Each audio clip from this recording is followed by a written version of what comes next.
저는 지난 10일 동안 아프리카 케냐를 다녀왔습니다. 한국 컨벤션 본부에서 우리 교회가 그동안 변함없이 10년 동안 가난하고 어려운 아이들 입양해서 후원을 계속 해왔기에 감사하는 마음으로 담임 목사 부부를 초청해 주셨습니다. 말할 수 없이 가난하게 사는 이 빈민들 지역을 돌아보았습니다. 그리고 가난한 아이들을 만났습니다. 고르고초, 무꾸로, 마타리 이런 어마어마한 슬럼 지역 모두를 돌아보았습니다. 다니는 10일 내내 눈물이 계속 흘러넘쳤습니다. 너무나 비참하게 살았기 때문입니다. 그리고 제 마음속에 이런 질문이 있었고 하나님 말씀과 함께 이렇게 질문이 제 입을 통해 나왔습니다. 주님께서 이들을 잊으셨을까? 성경 속에는 하나님께서 나를 잊으셨다 이런 말로 기록이 되어 있습니다. 우린 이 땅에 살면서 주께서 나를 잊으셨다는 생각을 하게 될 때가 있습니다. 슬럼 지역에 살고 있는 그 가난한 아이들 버림받고 잊혀진 것처럼 보였습니다. 아무도 나를 기억하지 않고 내 사정 알지 못하여 버려진 것 같다는 생각을 하게 됩니다. 저 가난한 아이들 돌보는 사람도 없고 걱정하고 염려하고 그들의 미래를 계획하는 자들도 없는 저곳, 하루하루 그저 하루에 한 끼 먹으면 잘 먹는 그들을 보고 있으면 다 잊혀졌다, 버림받았다는 생각밖에 없습니다. 오늘 본문의 이스라엘 민족도 그런 생각을 꼭 했습니다. 바벨론 포로로 잡혀가서 430년을 살지 않습니까? 시간은 흘러가는데 돌아갈 기미는 보이지 않습니다. 고생이 이루 말할 수가 없습니다. 노예가 되었습니다. 어려운 일들을 매일매일 하지 않으면 안 됐습니다. 먹는 것이 신통치 않았습니다. 입는 것도 형편이 없었습니다. 마치 우리나라가 일본의 억압 속에서 36년 동안 고통당한 것과 비슷합니다. 그 당시 우리 민족들 다 탄식했습니다. 독립이 올 것 같지 않았습니다. 그래서 민족주의자들, 애국자들도 변절했습니다. 춘원 이강수도 변절하고요. 많은 사람들이 변절했습니다. 왜요? 희망이 없어 보였기 때문입니다. 그때 많은 사람들은 하나님이 우리를 잊으셨다는 생각을 할 만큼 탄식했습니다. 우린 지금 이 시대를 살면서도 매 순간마다 어떤 어려움을 당할 때 하나님이 나를 잊은 것 같다는 생각을 하게 될 때가 있습니다. 오늘 14절이 이스라엘 민족들의 고백입니다. 다 같이 읽습니다. 오직 시온이 이르기를 여호와께서 나를 버리시며 주께서 나를 잊으셨다 하였거니와. 아멘. 이 케냐의 빈민가를 보면서 이들도 이런 고백을 하겠구나. 사진이 제법 그럴듯하게 나왔는데 사실은 훨씬 더 비참합니다. 먹을 것이 없습니다. 먹을 것이 없어서 쓰레기장을 뒤집니다.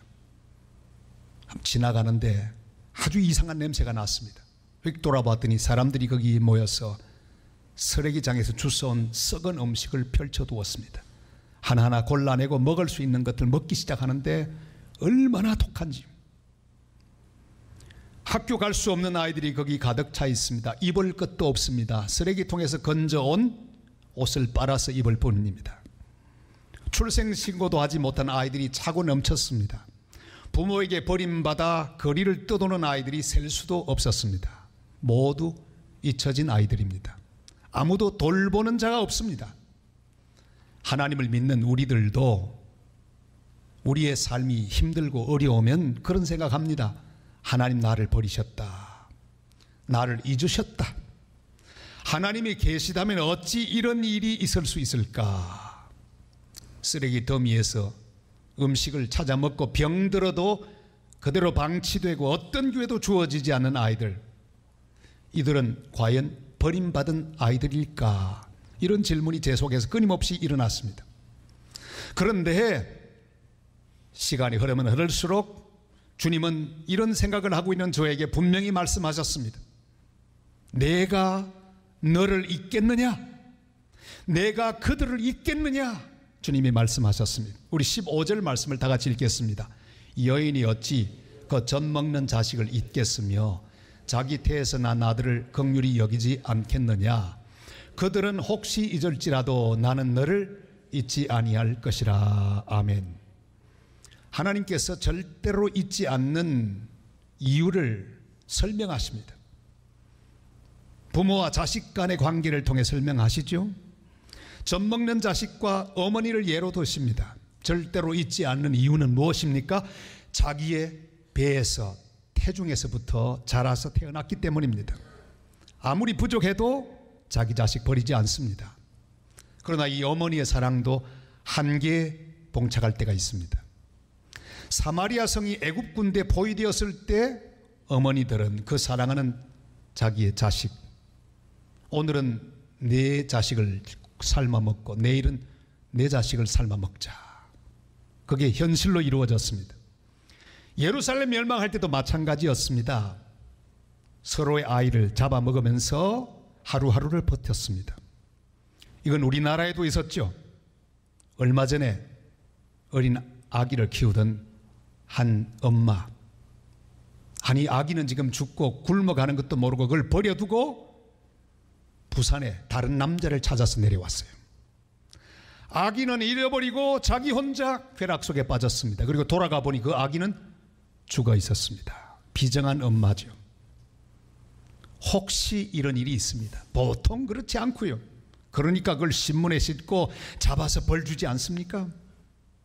그러나 인간은 혹시 버릴 수 있을지 몰라도 하나님은 절대로 버리지 않는다고 말씀하십니다. 하나님 사랑은 절대 변하지 않습니다. 우리를 절대로 잊지 않으십니다. 왜냐하면 우리를 낳으셨기 때문입니다. 우리를 지으셨기 때문입니다. 우리를 선택해 주셨기 때문입니다. 다른 사람 경우는 잘 모르겠습니다. 그러나 우리는 우리 자신을 바라보십시다. 주님은 나를 만드셨고 나를 택하셨고 나를 부르셨고 나를 하나님의 자녀로 삼아주셨습니다. 우리 한 사람 한 사람을 향해 주님 말씀하시죠. 이사야 44장 1절 2절 말씀 다 같이요. 나의 종 야곱 내가 택한 이스라엘아 이제 들으라. 너를 만들고 너를 모태에서부터 지어낸 너를 도와줄 여호와가 이같이 말하노라. 나의 종 야곱 내가 택한 여수르나 두려워 말라. 아멘. 주님 우리를 잊지 않으시는 이유가 분명합니다. 우리를 지으셨고 우리를 택하셨기 때문입니다. 우리를 자녀 삼으셨기 때문입니다. 한국 전쟁이 한창이던 1952년 미국에서 온 한 목사님, 스완슨이라고 하는 목사님이 서울 거리를 어느 새벽에 잠이 오지 않아서 거닐고 있었습니다. 그런데 사람들이 쓰레기 더미 같은 것을 버리기 시작했습니다. 저분이 바로 스완슨 목사님이죠. 쓰레기 더미를 버리는데 무슨 쓰레기일까 궁금해서 가까이 가보았습니다. 깜짝 놀랄 광경이었습니다. 그것은 바로 밤새 굶주리고 추위에 꽁꽁 얼어붙은 아이들의 시체였기 때문입니다. 너무나 쓰라린 가슴을 안고 깡통 하나를, 거지가 동냥하던 깡통 하나를 들고 미국으로 갔습니다. 후원자를 모으기 위해 호소합니다. 그리고 돌아와서 1953년에 세운 기구가 바로 컴패션입니다. 그로부터 41년 동안 무려 한국과 10만 명을 입양하고 후원했습니다. 그리고 이제 드디어 한국을 1993년에 떠났습니다. 컴패션은 떠나갔습니다. 왜요? 이젠 경제 사정이 다 좋아졌기 때문입니다.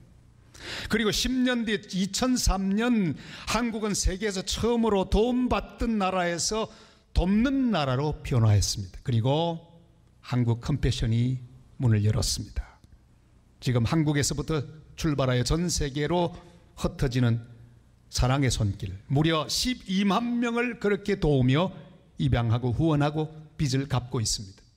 전 세계적으로 180만 명이 혜택을 받으며 사랑의 손길에 의하여 양육을 받고 있습니다. 이번에 가서 보니 그 선택은 참으로 놀라웠습니다. 제 생각은 여러 아이들 가운데 좀 똑똑하고 쓸만한 아이들을 이렇게 뽑는 것 아니겠는가. 조금 건강도 괜찮고 인물도 좀 반반한 아이를 택하지 않겠는가. 우리 한국에서 들어 입양하는 사람들 얘기 들어보면 인물을 본다고 합니다. 건강한지 건강하지 않은지. 특별히 인기가 있는 건 여자아이가 인기가 있대요. 남자아이들은 잘 안 하려고 한대요. 저도 그런 줄 알았습니다. 가서 보니 선택의 원칙이 있었습니다. 될 수 있으면 더 가난한 아이, 더 약한 아이, 더 버림받은 아이 순서로 선택하는데, 다는 할 수 없으니 그 가운데 가장 어려운 아이들을 뽑아나가는 그런 선택의 원리를 보고 하나님의 선택과 비슷하구나 하는 걸 느꼈습니다. 하나님 우리 선택하실 때 우리 인물 보지 않습니다. 우리 성격 보고 성격 좋은 사람 택하지 않습니다. 우리의 배경을 보고 배경 좋은 사람을 택하지 않습니다. 오직 하나님의 은혜로 우리의 모습 그대로 하나님 우리를 선택하여 주십니다. 그래서 우리는 여기 이 귀한 자리에 선택받아 앉아 있습니다. 그런데 놀라운 것은 이 아이를 택할 때 이미 태어난 아이를 택하는 게 아니라 태아에서부터 선택한다는 사실을 또 확인했습니다. 왜냐하면 이 태아에 있을 때, 태중에 있을 때 영양은 평생을 가기 때문에, 어머니 뱃속에 있으면서 영양 공급받지 못하면 태어나서 죽을 확률이 높고 잘못된 확률이 높기 때문에 태중에 있는 생명부터 어머니와 함께 택하는 거예요. 우리는 그들에게 음식을 주는 프로그램도 참여했습니다. 버림받은 아이들이 태중에서부터 보호를 받습니다. 영양을 공급을 받습니다. 그리고 엄마가 그 아기를 위하여 기도하는 것 배워가지고는 가르쳐 줍니다. 기도해 줍니다. 주님, 이 뱃속에 있는 이 아이를 축복해 주옵소서. 그리고 말합니다. 얘야, 너는 하나님의 사랑을 받은 생명이란다. 좀 이따가 보자. 하나님 너를 훌륭하게 키워주실 것이다. 선택을 받고 어린 태중에서부터 그렇게 생명이 자라기 시작합니다. 의료 혜택을 보고 영적 돌봄을 받고 날마다 감사하고 기도하는 어머니의 태중에서 자라고 있는 것을 확인할 수 있었습니다. 그들만 모이는 그 프로그램을 또 보았어요. 어머니들이, 그 신나는 케냐의 어머니들이 앞에 나가서 춤을 추고 노는데 얼마나 훌륭한지 그 모습 보고요 깜짝 놀랐습니다. 여러분 보세요. 이 가난한, 그러나 얼굴 표정을 보세요. 완전히 달라졌어요. 저 뱃속에는 아이가 자라고 있고 이미 태어난 아이들도 있습니다. 1살까지 돌보기 때문에.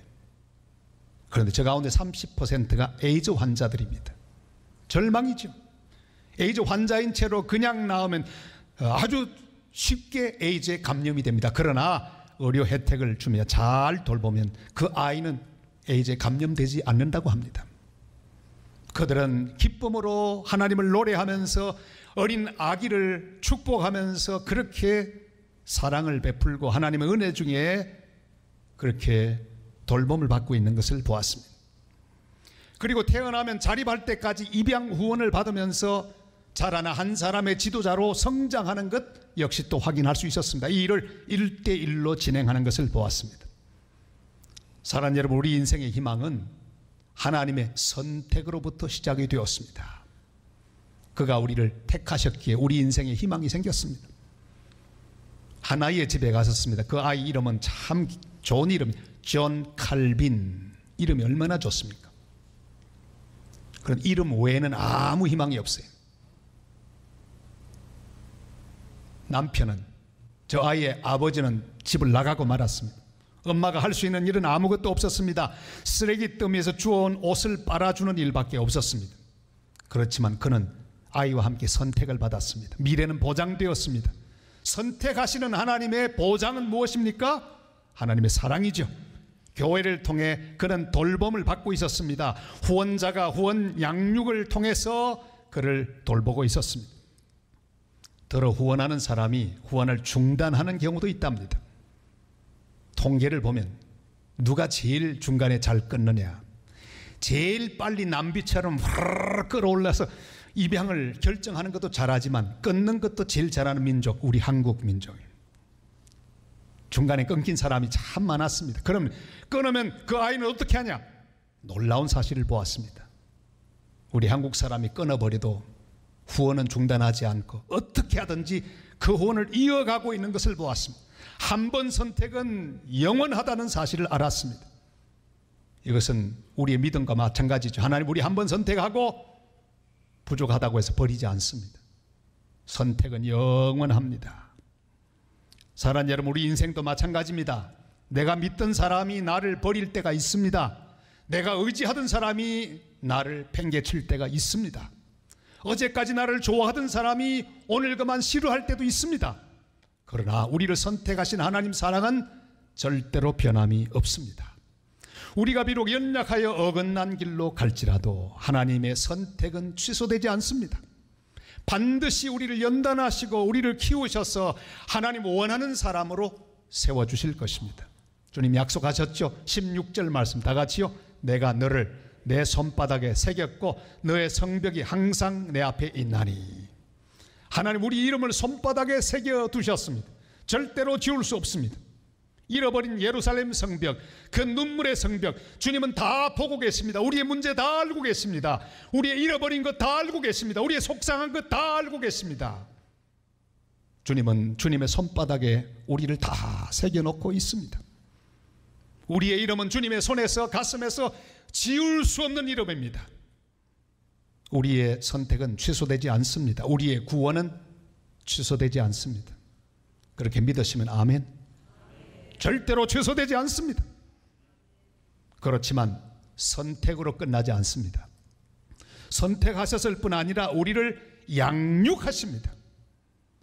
컴패션 센터를 가보니 다 교회였습니다. 교회가 센터 역할을 했습니다. 거기 모여서 하나님 말씀을 듣고 공급을 받고 있었습니다. 그런데 놀라운 것은 한 명 한 명이 다 개인 파일이 있었어요. 한 사람 한 사람, 선생님 한 사람 한 사람이 1대1로 그들을 양육하는데 그 돌보는 목록을 보고 저는 깜짝 놀라고 말았습니다.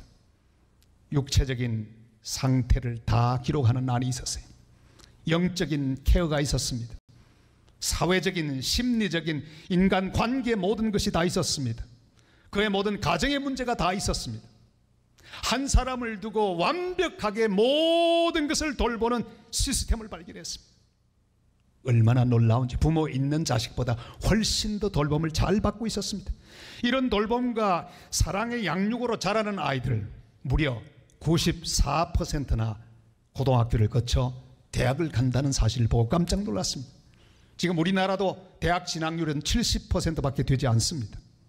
빈민촌 키베라에는 무려 150만 명이 살고 있습니다. 거의 대부분 술과 마약과 폭력에 노출되어 살다가 40세에 죽습니다. 그렇지만 선택을 받고 돌봄을 받는 아이들은 잘 자라납니다. 예수님 사랑으로 성장해서 꼭 필요한 사람이 되는 것을 보았습니다. 이사야 44장 21절 이렇게 말씀하죠. 다 같이요. 야곱아 이스라엘아 이 일을 기억하라. 너는 내 종이니라. 내가 너를 지었으니 너는 내 종이니라. 이스라엘아 너는 나에게 잊혀지지 아니하리라. 할렐루야. 잊혀지지 아니하리라.